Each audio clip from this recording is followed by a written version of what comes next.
Today I'm going to teach you how to do a faux tie-dye design. I love this. It's so relaxing, just gets me out of my head and is fun to do. You can do it on shoes, you can do it on bags, just canvas, whatever you like. It's going to be really fun. I don't have the box anymore. I think this is the full set of the Tulip fabric paint pastel collection. I could be wrong. I could be missing something. I'm going to use these colors, plus I'm going to add in some Liquitex for like a more pigmented green, one of the like a darker blue from Tulip, also a darker pastelish purple, and a darker orange, and you'll see why later. I'm also going to need some white, which I don't know where my white paint tube is. I will have to find that. Give me a moment. Okay, setting up my palette. Don't worry, I found the white paint tube. It was knocked over by my cat onto a chair. Always blame the cat. It's always the cat. To start, what I like to do is grab a pencil and draw. I normally do a spiral, so I'm just going to start in the middle and just draw a random spiral. Does not have to be perfect. This is your guideline for your faux tie-dye project. I am going to start with pink, I believe. I'm going to just mix up some pink. I like this color from Tulip. This is fine. And this one, this flamingo color, that one's probably my favorite. I'm just going to mix up a little bit of pink and start doing little lines on the canvas right on top of this pencil guideline. So you're just tracing the guideline and just doing lines like this. Yep, like I said, just lines over and over again on top of the line you drew. Lines on your line. All right, pink is done. Next will be orange.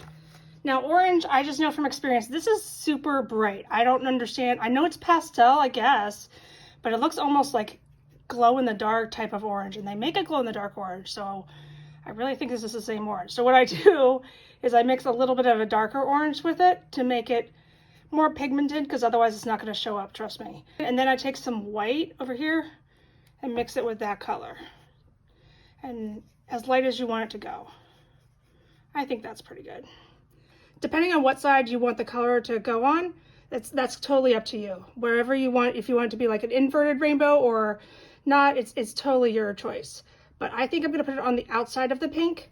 And what you do is you just layer right on top of it. Yep, layering the lines. Orange, you glad I sped this up for you? Tee-hee-hee-hee-hee. Alrighty, then you just follow the same pattern with the same brush strokes over and over again with any colors you like. I'm going to do it in rainbow order. You can do what you want. Maya just can't stand it when I'm doing something that does not involve her. How dare I? I'm mixing this puke green from Tulip with this pretty Liquitex turquoisey green, and I'm going to add some white too to make a more pigmented, colorful green that's pleasant instead of pukish. That pukish green color is called kiwi. I don't understand, Tulip. Have you never seen a kiwi? Maybe the kiwi that you based the color off of was not ripe when you did it? I don't know. I think that blue is a little bit too dark for me. I should have gone back over that with white. Maya's in the way. Purple's coming. Hooray. So you're probably thinking, now what, Susan? All the colors are in and it's in rainbow order. Well, now you have to make a decision. So do you want purple to be next to the pink? Or do you want orange to be next to the pink? You can do anything you want, any color you want. Just keep it going and fill up the white space. I decided to put the orange next to the pink. That way the spiral will stand out a little bit more because of the darker colors.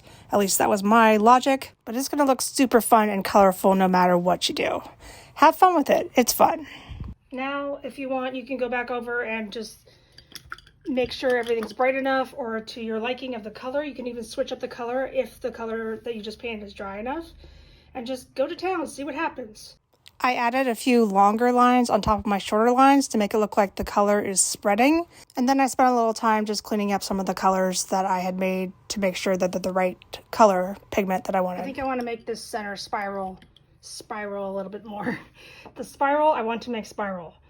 So I'm just going to, I think the color should be blue, and I'm just going to curl it around just a bit to make it look more like a tie-dye spiral.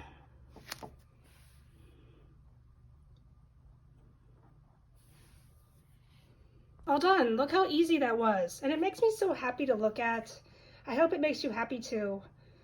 I'd love to see any of your creations. Please tag me if you do this. And thanks for watching.